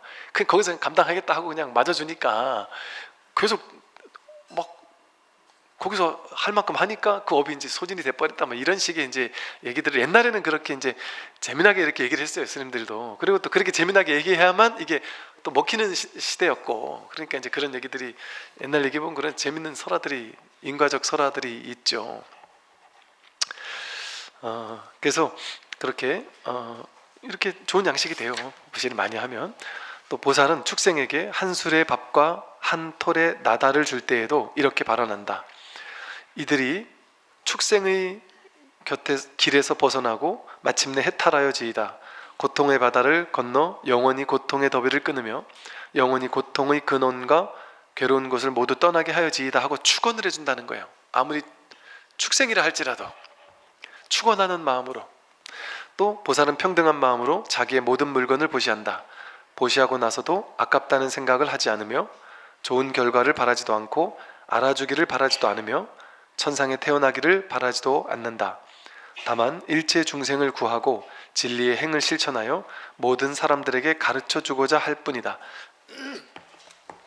우리가 마음속으로 하물며 축생도 이럴진데 사람도 마찬가지란 말이에요.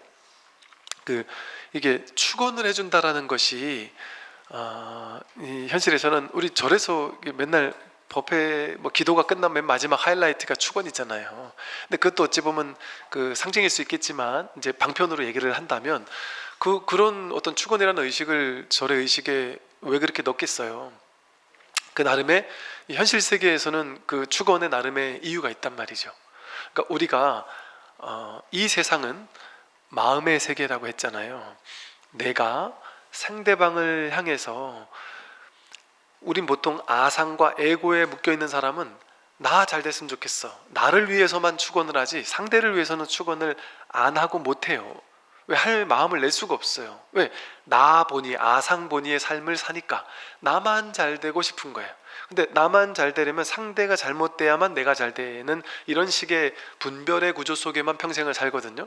그런데 축원이라는 건 뭐냐면 상대방을 향해서 그들이 진심으로 잘 되기를 원하는 마음이잖아요. 정말 잘 됐으면 좋겠다 하고 기도해주고 축원해주는 마음이잖아요. 그 마음은 나에게 먼저 작용을 하겠죠. 왜냐하면 상대방이 곧 나거든요. 내가 상대방을 향해 정말 진정으로 축복을 원한다면, 진정으로 잘 되길 원한다면, 진정으로 행복해지길 원한다면 그것이 곧 내가 나에게 하는 말과 다르지 않아요. 너와 내가 둘이 아니다라는 불이법을 실천하는 것과 다르지 않은 거예요. 그러니까 이 축원의 마음 자체가 이 법을 향한 마음과 다르지 않은 거예요.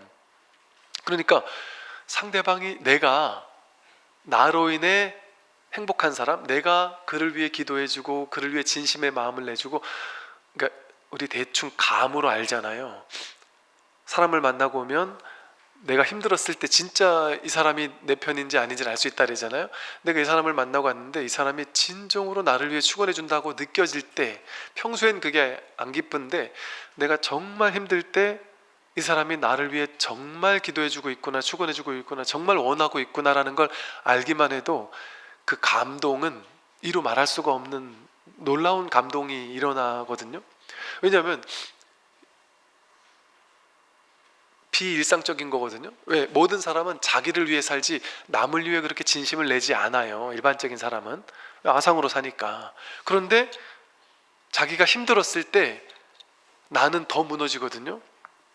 근데 그렇게 무너질 것 같을 때 누군가가 나를 향해서 진심으로 따뜻하고 사랑스럽고 이런 마음을 내주면 그 감동은, 이게 왜 이렇게까지 감동을 내가 하는 건지를 알 수가 없는 정도의 감동이 온단 말이에요. 왜? 이건 너와 내가 둘이 아니다라는 어떤, 여기서 오는 감동일 수 있거든요. 그래서 그렇게 됐을 때 나로 인해서 누군가가 진정으로 행복해지잖아요.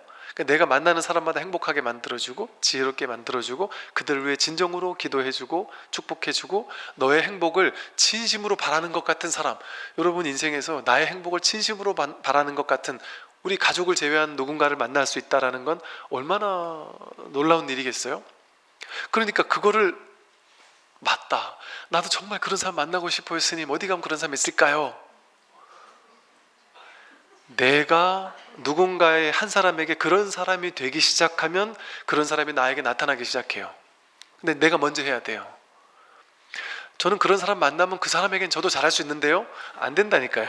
순서가 바뀌어서 내가 먼저 누군가에게 진정으로 둘이 아니게 축원을 해주고, 근데 이게 바른 안목에서 봤을 때 너와 내가 둘이 아니기 때문에, 이 무아의 진리에서 봤을 때 너와 내가 진정으로 둘이 아니잖아요. 손해볼 일이 없는 거예요. 상대방을 위해 축원해 주는 건 전혀 손해볼 일이 아니잖아요.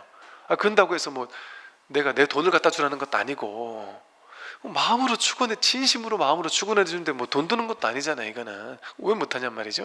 근데 이걸 해줬을 때 나에게 공덕이 생기고 그 공덕을 받는 사람에게도 그 따뜻함과 그것이 생겨서, 그것이 한번 생기고 나면 그 사람도 어떻겠어요? 누군가에게 베풀어주고 싶어져요. 그런데 누구한테 제일 먼저 베풀고 싶겠어요? 나를 그렇게 사랑해줬던 사람에게, 그 사람이 저 사람이 힘들 때 나도 정말 어떤 일이 있어 도와줘야 되겠다, 이런 마음이 생기지 않겠어요? 꼭 그런 인과적인 거가 아니더라도 이렇게 이 세상을 놀랍게 뭐랄까 진동시키는 마음이랄까요? 그것은 이 아상이 깨지는 마음의 의도에서 오거든요. 아상을 가지고 살아가면 이런 마음을 낼 수 없어요. 근데 내가 무너졌을 때 진심으로 너와 내가 둘이 아닌 줄 자각하니까 상대를 위해서 진정으로 축원해 줄 수 있어요. 근데 그 축원에는 힘이 붙는단 말이죠. 그런 축원, 왜 힘이 붙을까요? 너는 너고 나는 나야, 너 잘 됐으면 좋겠어. 거긴 힘이 안 붙어요. 왜냐면 너고 나잖아요. 너인데 너한테 내가 마음 내준다고 되겠어요? 근데 내가 나에게 마음 낼 때는 다르잖아요. 자기니까. 그러니까 내가 상대방에게 축원을 해줬는데 그걸 나라고 생각하며 축원해 줬어요. 그럼 그건 내 일이 된단 말이에요. 그건 힘을 붙는단 말이에요. 둘이 아닌 이 원천의 자리에서 나오는 거기 때문에. 그러니까 스님들이 그렇게 힘들어서 축원 카드를 읽고 하시는 이유가 있지 않겠어요? 그래서 정말 지극한 마음으로 이렇게 축원해주는 이런 마음을 가득 담아서, 그러니까 스님들이 기사 나눠 보면요, 그러니까 나중에 가면은 뭐 이게 어찌 보면 가끔 가물에 콩 나듯이 맨날 하다 보니까 이렇게 습관적으로 읽는 분도 있을지 모르겠으나 많은 스님들과 대화 나눠보면요, 그 스님들이 이제 이런 얘기들을, 우리 현실적 방편의 얘기를 스님들은 더 많이 들어요. 그래서 스님들은 어떤 얘기를 하시냐면 이런 얘기들 많이 해요. 정말 이제 기도해 줄 때 있잖아요. 그러니까 우리는 기복불교라고 해서 무시할 수 없는 이유가, 기도해 줄 때 정말 좋으신 스님들이 어떤 마음을 가지시냐면, 내가 정말 상대방을 위해 해줄 수 있는 건 정말 마음 내주는 것밖에 없다. 내가 뭐 가진 것도 없고 할 수 있는 게 아무것도 없지 않느냐. 근데 내가 마음 내주는 거, 이건 내가 정말 할 수 있는 거다. 그래서 내가 정말 기도하고 축원해 줄 때는 정말 진심을 다해서 나는 해주는 걸 제일의 원칙처럼 알고 해주신다, 이러는 마음을 내는 분들 계시거든요. 그래서 옛날에 이제 뭐 뉴에이지 내지는 뭐 그 범 그런 관련된 책들 같은 거 보면, 상대방을 위해서, 예를 들어 저 미국에 있는 사람이 한국에 있는 사람을 위해서 막 축원해 줬을 때 이 사람에게 실제 좋은 일이 막 생긴다는 거예요. 뭐 그런 식의 이제 다양한 책들도 막 읽고 그랬었거든요. 근데 그게 영 허당의 얘기는 아닐 수 있단 말이죠. 왜? 시공이 없거든요, 이 본 마음을 터치하는 마음에는. 근데 너는 너, 나는 나 하는 마음은 이 본질의 둘이 아닌 이 본바탕의 마음을 터치시킬 수가 없어요. 근데 너와 내가 둘이 아니다라는 아상 에고가 무너진 마음은 너와 내가 둘이 아닌 한 마음의 자리를 터치한단 말이에요. 그러니까 한 마음의 자리는 너와 내가 둘이 아니니까 나는 너를 위해 기도했지만 나를 위해 기도한 거예요. 그러니까 그 기도가 얼마나 힘이 될 수 있겠어요. 정말 그런 어떤 뭔가 이런 것들을 또 너무 과하게 얘기하면 이게 또 뭔가 자꾸 이렇게 너무 기복적으로만 갈 수가 있어서 뭐 적당히만 얘기를 하는 건데, 이렇게 이야기 나올 때는 얘기를 하게 되고요. 뭐 저도 사실 그런 것 이렇게 좀 조금씩 느끼거든요. 이제 진짜 이게 쓸데없는 이 저질 체력 때문에 그냥 이렇게 막 그날따라 막 더웠는데 그 삽질을 이렇게 몇 번 이렇게 막 했는데 그것도 하늘이 노란 거예요. 그래가지고 내리고 앉아가지고, 와, 내가 진짜 이제 진짜 체력이 이게 이렇게밖에 안 되는구나 이러면서 되게 어이가 없었거든요. 근데 그러고 나서 갑자기 그날 막 이렇게 코하고 목이 막 이렇게 간질간질하고 코감기 같은 게 이렇게 막 있는 거예요. 그런데 법회할 때 이제 그 막 코맹맹이 소리가 났나 보죠. 그들이 많은 분들이 마음으로 정말 나았기를 막 축원해주는 마음들이 막 느껴지잖아요. 그게 이렇게 뭐 꼭 그걸 말을 해야만 느껴지는 것도 아닐 수 있잖아요. 그게 진심인 게 이렇게 느껴지잖아요. 근데 그러고 나면은 정말로 이게 뭐 난다 안 난다 이래버리면 그거는 이제 뭔가 이렇게 또 이상한 일이 돼버리고, 그런 게 영 없는 게 아니라니까요. 왜냐면 누군가를 위해서 우리가 마음을 내준다라는 것, 그는 정말 사실은 큰 일이에요. 왜 그러냐면 이 세상은 물질 우주가 아니라 마음의 우주거든요. 이 세상은 물질 세계가 아니에요. 마음의 세계예요. 마음에서 시작해요. 모든 것은 이 세상 전체가 자기 마음에서 시작돼요. 그러니까 마음이 변화를 시작하면 세상도 변화는 시작되는 거예요. 나로부터 변화를 시작하면 세상도 변해요. 자기가 이 우주의 창조주고 조물주거든요. 그러니까 내가 상대방도 내가 축원해 줬을 때 내 세상이 밝아지는 거예요. 그래서 상대방을 위한 이런 축원, 심지어는 강아지 고양이 한 마리를 위해서도 이렇게 그들이 영원히 괴로움에서 벗어나지기를, 영원히 고통에서 벗어나지기를 축원해 주는 것, 그들이 완전히 고통에서 벗어나지기를 축원해 주는 것, 그게 진짜 축원이거든요. 그게 괴로움의 소멸이니까, 그게 멸성제의 괴로움의 소멸이죠. 그래서 보살은 평등한 마음으로 자기 것을 보시하죠. 보시하고 나서도 아깝다는 생각 안 하죠. 내가 나에게 보시한 거예요. 좋은 결과를 바라지 않아요. 결과를 뭐하러 바래요? 그냥 자기가 자기를 해야 할 일 한 건데, 인연 따라 할 일 한 건데 알아주길 바라지도 않고, 그 결과 천상에 태어나겠지 하고 기대하는 마음도 없단 말이죠. 그랬을 때 그게 진짜 보시의 완성이에요. 진짜 보시의 완성. 아무것도 기대하지 않고 바라지 않을 때. 막 이 얘기 나왔으니까 그냥 지금 하는데, 이런 얘기를 제가 할 일이 많지가 않다 보니까. 그런데 이건 사실은 우리 저 대원정사에서 했어야 되는 얘기인데, 제가 이제 이번에 이제 해운대 법당도 그렇고 대원정사도 그렇고 이제 어찌 보면 이제 새롭게 이제 법회를 이제 새롭게 도약하는 어떤 이런 시작하는 입장에서 우리 봉사해 주시는 많은 봉사해 주자 분들을 모아놓고서 몇 가지 말씀을 좀 드렸어요. 근데 이거는 일반 우리 신도님들 모두에게 얘기할 만한 이야기는 아니라서 이분들에게만 말씀드렸더니 뭐 이분들이 우리 많은 분들에게도 좀 얘기해 줘도 좋겠다는 얘기를 해서 그냥 가볍게 말씀드리는 건데, 지금까지 우리가 이제 절이 좀 작고 이럴 때는 뭐 그럴 수 있는데 앞으로는 우리가 좀 이렇게 했으면 좋겠다고 말씀드렸던 게 뭐냐면, 이제 이분들이 이제 봉사를 하시고 가시다 보니까 이분들한테 뭐 절에 뭐 이거 필요하면 저거 필요하고 뭐도 해다 주시고 뭐 반찬도 갖다 주시고 뭐 이것저것 뭐 갖다 주는 분들 계실 거 아니겠어요? 그러면 이제 그분들이 너무 고마워서 막 챙겨드리고 이것도 챙겨드리고 막 떡도 하나 드릴 거 2개 3개도 드리고 뭐 여기 넣어드리기도 하고 막 이러잖아요. 근데 이제 이제부터는 그거를 하시지 말자라고 말씀을 드렸어요. 근데 왜 그러냐면 이게 계속 지켜보다 보니까 그러다 보니까 이게 주는 게 문제가 아니라 이걸 챙김을 안 받는 사람 입장에서 상대적으로 저 사람은 저렇게 많이 챙겨주고 왜 나는 안 챙겨주지? 그런데 또 이게 물품으로 보시하는 분도 계시지만 나는 말 안 하고 전혀 상 안 내고 티를 안 내고 또 다양한 많은 도움을 주는 분들이 너무 많으시거든요. 그분들은 속으로 나도 말 안 해서 그렇지 나도 한 챙김 받을 일이 했는데 저렇게만 하지 하고, 그래서 이것이 우리는 좋은 마음이라고 했는데 또 누군가에게 이게 약간 차별적 요소가 될 수도 있는 게 있을 수 있어서, 그래서 그냥 모두에게 그냥 마음으로 이렇게 감사를 표현하고 하는 것이지, 이게 특별한 분을 이렇게 너무 고맙다고 했을 때 오히려 다른 분들에게는 상대적으로 이렇게 평등이 깨질 수 있는 이런 일이 있을 수 있어서, 뭐 아무 보시 하나도 안 한 사람, 어마무시하게 보시한 사람, 뭐 매주 뭔가 먹을 걸 챙겨다 주는 사람 상관없이 그냥 똑같이 그냥 앞으로는 이제 우리 이렇게 했으면 좋겠습니다 이렇게 얘기를 했었어요. 이제 그랬더니 이제 그분들이 또 혹시나 당황하실 수 있으니까 얘기를 한번 해달라는 얘기를 하길래 이런 얘기를 한번 해봤어요.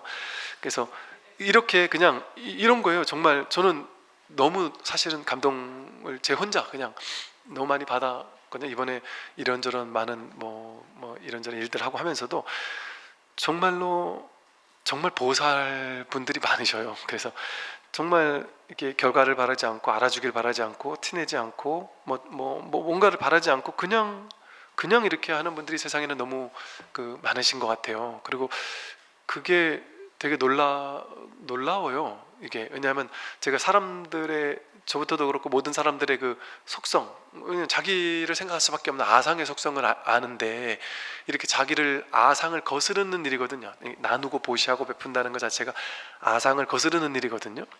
그렇기 때문에 사실은 공덕이 있는 것이고, 근데 이 아상을 거스르는 일은 실천하기가 쉽지가 않아요, 사실은. 그래서 그것을 이렇게까지 무주상보시로 상을 내지 않고 한다면 그것이야말로 정말 큰 공덕이 되는 이런 거라는 얘기를 이렇게 하고 있는 거예요. 또 똑같은 얘기예요. 지혜 있는 사람은 힘들여서 착한 일을 하고도 자기가 한 선행에 매달리지 않는다. 선행을 하고서도 그것을 잊어버리지 못하면 교만한 마음이 생겨 윤회의 굴레를 벗어나지 못한다. 선행을 하고서도 그것을 잊어버릴 줄 아는 사람이라야 모든 번뇌망상에서 벗어날 수 있는 것이니 부지런히 선행하되 마음에 집착을 두지 마라. 내가 했다는 상 없이 베푸는 순간 이거는 아상을 거스르는 행위가 되잖아요. 이 근원자리에서 하는 행위가 된단 말이에요. 그러니까 그것 자체가 무주상보시의 놀라운 공덕이란 말이에요. 근데 이제 이 여기까지는 무량한 공덕을 탁 베풀고 나서 이제 뒤에 가서 이거 누가 좀 알아줘야 되는데 누가 봤나 안 봤나, 이거 안 받는 거 아니야, 이거 누가 좀 사진이라도 찍어서 SNS에 몰래 올려줬으면 기가 막힌데, 뭐 예를 들어 이런 생각을 한다거나, 내가 이렇게 했는데 뭔가 이렇게 상이 안 난다거나 뭔가 이런 생각을 할 수는 있죠. 우리는 할 수는 있으나 그냥 그것을 그냥 이렇게 또 스스로 이렇게 좁받고 거기 그렇게 하지 않고 그냥 정말 무주상보시로서 딱 거기서 끝낼 수 있다면 그것 자체가 수행거리인 거예요. 그 자체가 아상을 거스르는 공부가 되고, 그래서 복을 베풀고 선행을 하고 나면 그 선행을 내가 실천했다 하는 생각을 잊어버리는 게 가장 좋죠. 그건 어디 가지 않아요. 이 법계에서 다 자기 거예요, 자기 거. 근데 이거를 내가 입으로 확 얘기해버리면 이게 자기 게 안 되잖아요. 왜냐면 자기가 막 좋은 일 해놓고 나서 가만히 있으면 진짜 훌륭한 사람 같잖아요. 우리 느낌에 왠지 이미지가. 근데 착한 일을 많이 하는데 입으로 다 까먹는 사람 있잖아요. 이 뭔가 말하고 싶어 죽겠는 거예요. 그래서 야, 내가 이렇게도 했고 저렇게도 했다 그러면 남들이 와 잘했다고 안 하잖아요. 아, 또 시작했다. 그래, 네 잘났다. 그래. 그래서 저럴라 왜 저걸 하지? 차라리 하지를 마. 그래서 안 하는 이만 못한 것처럼 이렇게 까먹는 일도 생겨요. 그러면 자기가 해놓고 나서 자기 해먹은 공덕을 오히려 까먹으니까 더 역효과가 오기도 하죠. 그러잖아요. 그러니까 이게 신기한 거예요. 이게 이 중생세간이 되게 신기한 거예요. 어차피 똑같이 베푼 건데 그걸 입으로 입으로 해버리면 그게 오히려 더 마이너스가 되고, 입으로 얘기를 하지 않아 버리면, 잊어버리면 그게 훨씬 더 큰 공덕이 되잖아요. 그러나 아예 드러나지 않아서 다들 까먹을 수도 있지만 그게 법계에서는 다 알고 다 본단 말이에요. 우주법계에서는. 우주법계 부처님이 알아주면 되지, 뭐 누가 남들이 알아주면 그게 오히려 뭐 별로 좋을 게 아니란 말이죠. 사물에 통달한 사람이 평화로운 경지에 이르러 이와 같이 선언하라. 살아있는 모든 것은 다 행복하라, 평안하라, 안락하라.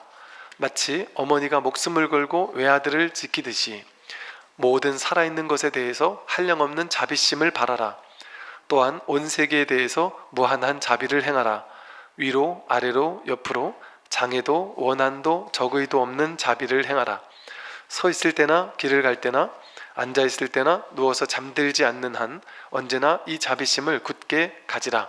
이게 이제 수타니파타에 나오는 그 자비경이죠. 자비경, 자비관이라고도 하는 아주 유명한. 그래서 이제 남왕불교에서는 스님들도 제가자들도 우리 반야심경 외우듯이 남왕불교에서는 이렇게 자비관, 이 자비경을 반야심경처럼 늘 외우고 다닌다고 그래요. 그래서 이게 뭐냐면 아까 말한 그 축원의 정신이에요. 자비심을 가지고, 내 안에 있는 자비심은 어디서 나와요? 내가 자비심을 낼 수가 없어요. 나는 자비심을 일으킬 수가 없어요.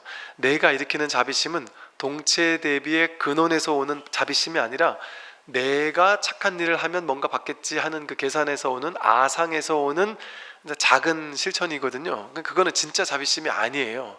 그런데 나와 너를 둘로 나누지 않는 데서 오는 진정한 아상이 깨지는 이 자리에서 오는 자비심은 온 우주법계 전체에 동시에 퍼져나가, 비국지성으로 이 동시에 퍼져나가는데 시간이 걸리지 않는단 말이에요. 내가 진실한 마음으로 일체 중생을 모두 행복할 수 있기를 축원하고 평화로워지기를 축원하고 그들이 진정한 행복과 안락을 얻기를 축원해 줄 때 그 마음은 동시간대에 이 우주법계 전체에 일시 전파를 완료한단 말이죠. 말로 한다면. 이게 양자물리학에서는 이런 걸 실제로 막 검증해내고 그러거든요. 내가 마음을 일으키면 이 마음이 일으킨 게 비국지성이라는 거예요.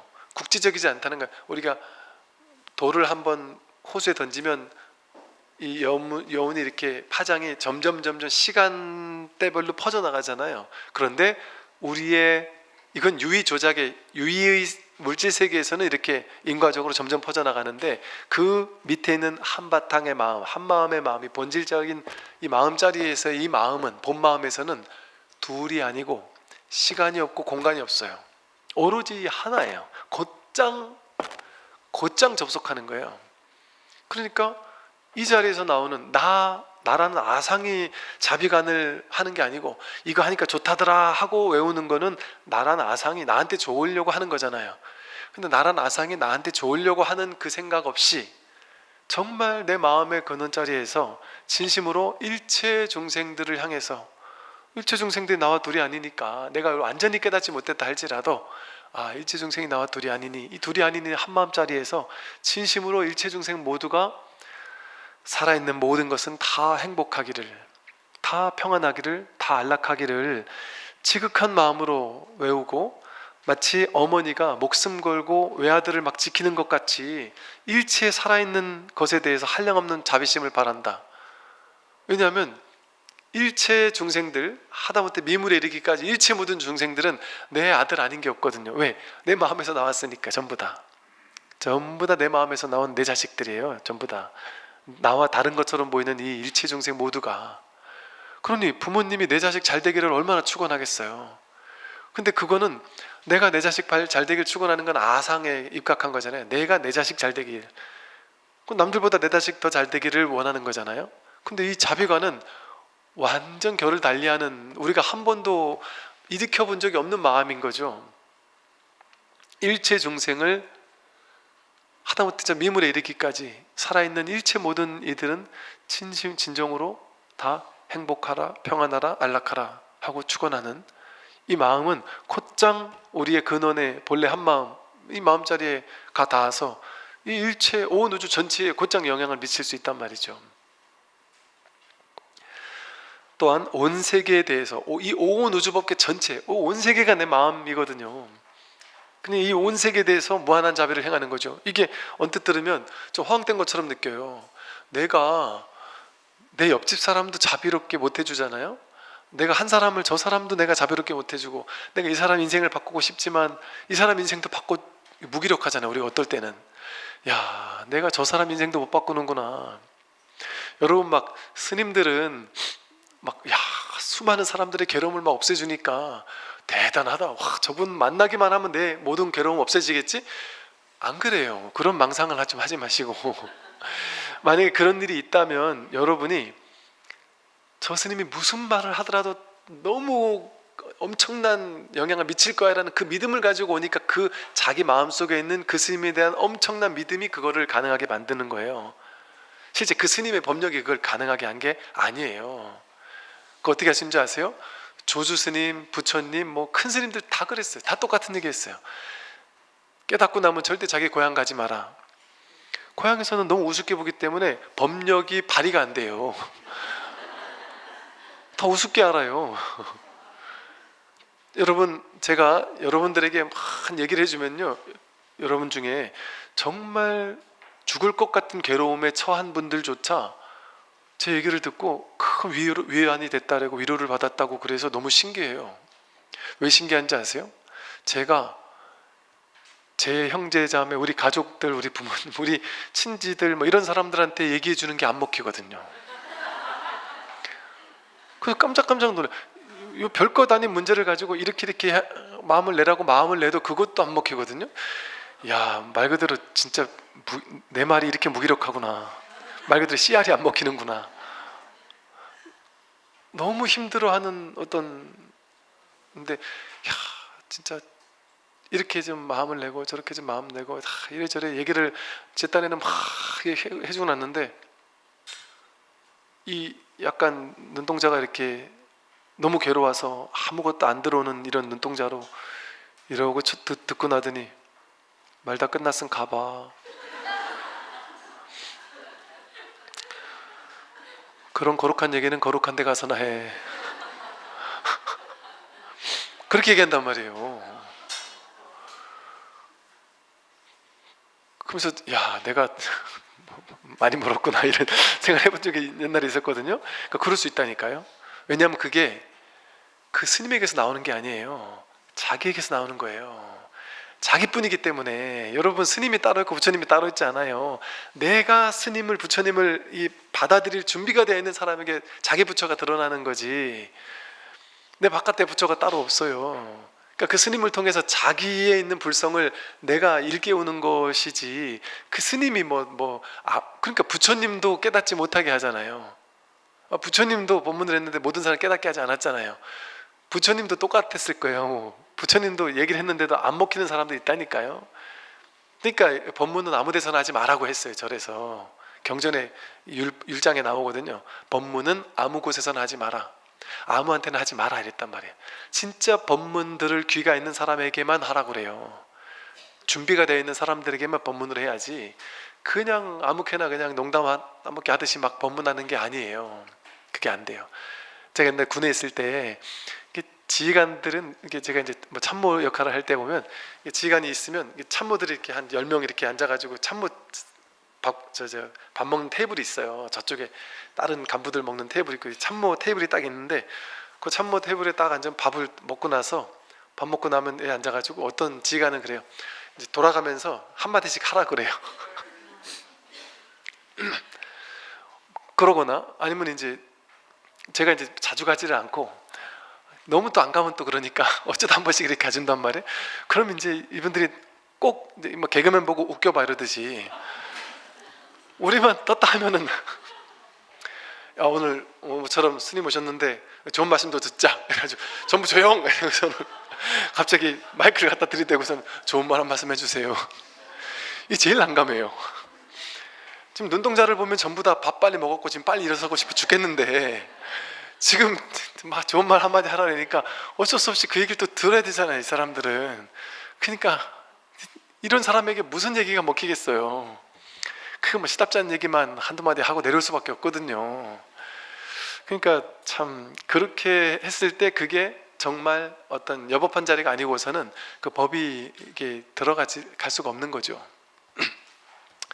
그래서 이 온 세계에 대한 무한한 자비를 행하고 위로 아래로 옆으로 장애도 원한도 적의도 없는 자비를 행하라. 여러분 여기 있는데 내가 이 마음을 낼 때 위로 아래로 옆으로 사방팔방 일체 모든 공간을 향해서 이렇게 마음을 내라는 것이 자비의 마음을 방사하라는 마음이 뭐냐면요, 실제 이런 일이 벌어지고 있다는 거거든요. 내가 여기서 자비로운 마음 일체 중생을 평화롭게 안락하게 행복해지기를 축원할 때 동시간대에 이 온 우주법계 전체가 일시에 퍼져나가서 전파가 끝나버리는 일이 벌어진단 말이에요. 그러니까 그걸 시각화해가지고 이렇게 방편으로 쓴 거예요. 이렇게 아래로 위로, 아니 아래가 막혔는데 위에가 막혔는데 옆에가 막혔는데 막힌 거와 상관없단 말이에요. 이거 물질 요거나 막히면은 전파가 안 되지. 이 온 우주에는 막히는 게 없어요, 한 마음에는. 그러니까 이 공간 전체가 하나의 마음이란 말이에요. 허공이 법신이란 말이에요. 그러니까 위로 아래로 옆으로 그 어떤 장애도 원한도 적의도 없는 어떤 티끌에 어떤 안 좋은 마음 없는, 왜 너와 내가 둘이 아닌 한 마음에서는 그런 원한, 장애, 적의가 있을 수 있겠어요? 자기를 무한한 자식을 사랑하는 그런 무한한 자비심밖에 없단 말이에요. 그건 티끌 같은 마음이 없어요. 그런 마음으로 자비를 행하고 서 있을 때나 길을 갈 때나 앉아 있을 때나 누워서 잠들지 않는 한 언제나 이 자비심을 굳게 지니는 것, 이게 도를 실천하는 거예요. 그 부처님께서는 자비를 실천하는 얘기를 많이 하시는 이유가 뭐냐면 동체대비심이라고 말하는 진정한 자비는 곧 진정한 수행과 다르지 않아서 그래요. 그 우리는 사실은 이제 자비심을 실천하는 것은 이 깨달음으로 나아가는 하나의 수행과도 같아요. 어떤 과정이에요. 그런데 진짜 자비심은 깨닫고 나야만 사실은 가능한 거예요. 그래야 진짜 동체대비심이 일어나니까. 그런데 이제 반대로 내가 조금 쉽지 않더라도 동체대비심을 일으키려고 이렇게 자비관을 암송하고 자비로운 마음을 일체중생을 향해 방사하고 그랬을 때 거꾸로 이 분별의 마음에서 일체중생을 둘이 아닌 마음으로 자비심으로써 감싸 안는 마음을 연습하게 됐을 때 이제 그 법과 가까워지는 마음으로 자꾸 우리가 물드는 거예요. 오염된 분별 망상은 자꾸 옅어지고 이 법과 가까이 되는 마음이 물드는 거죠. 이 불교 공부를 하는 고등학생 이제 친구가 저한테 했던 얘기가 있었거든요. 그 대학 다닐 때 제 고등학교 다닐 때 제 후배였어요. 제가 이렇게 바로 1년 후배였거든요. 그 친구가 저한테 고등학교 때 그런 얘기 했다니까요. 이 자비관을 공부하고 나서 계속 이걸 실천한 거예요. 그래서 꽤 오랜 시간이 지나고 나서 저한테 그 얘기를 하더라고요. 넌 뭐 어떻게 공부를 해? 이랬더니 그 친구가 저한테 그래요. 너는 기도할 때 뭐 하느라고 그렇게 오래 앉아 있어? 이렇게 물어봤어요. 그랬더니 그 친구가 법당에 와서 항상 자기 기도를 한참 해요. 그러다가 이렇게 또 법회 시작을 그러거든요. 넌 뭐를 그렇게 하니? 이렇게 물어봤더니 그 친구가 뭐라냐면, 저는 이렇게 어떻게 기도하고 이런 잘 모르니까 옛날에 자비관 공부한 게 있으니까 이렇게 앉아가지고 내 가까운 사람에서부터 점점 이게 이 자비관 전문을 공부해보면 그게 나오거든요. 처음에 내가 사랑하는 사람에게 더 쉽잖아요. 가까운 사람, 사랑하는 사람, 조금 인연이 있는 사람, 또 인연이 있는 듯 없는 듯 하는 사람, 그러다가 이제 조금 먼 사람, 내가 심지어는 좀 더 미워하는 사람, 그러다 나중에는 원한 있는 사람에게까지 전체를 이제 방사하고, 그러다 온 우주 전체로 이렇게 방사하거든요. 그 친구가 그러더라고요. 저는 처음에는 우리 절, 우리 집, 우리 가족, 그리고 우리 학교, 내 친구들, 나와 인연 맺은 사람들, 그러다가 나중에는 이 우리 마을, 우리 신의 전체, 신의 전체를 시각하면서 그 전체 내 마음의 이 무한한 자비심이 우리 신의 전체를 따뜻하게 물들이는 상상을 하고, 그러면서 진정으로 이렇게 자비심을 막 내는 마음을 내고, 그러다가 우리 대한민국 지도를 상상하면서 우리나라 전체가 이 무한한 자비심으로 물결치기를 이렇게 상상하면서 이 마음이, 내 마음은 작은 마음이지만 이 근원에 있는 이 부처님 불성이라고 하는 이 마음에서 일체 모든 자비심이 막 퍼져나가기를 이렇게 상상하고, 그러다가 이 지구 전체를 상상하고, 그러다 우주 전체를 상상한대요. 그 말이 저는 그때 고등학생 때인데 되게 충격적이었어요. 이 어린 아이가 어떻게 이런 마음을 내면서 이렇게 공부를 할 수가 있지? 그랬었거든요. 그래서 그런 어떤 마음을 내는 것, 그게 이제 하나의 좋은 방편이 될 수 있어요. 이렇게 자비심을 방사하는 마음. 여기까지 말씀드리겠습니다. 성공하십시오.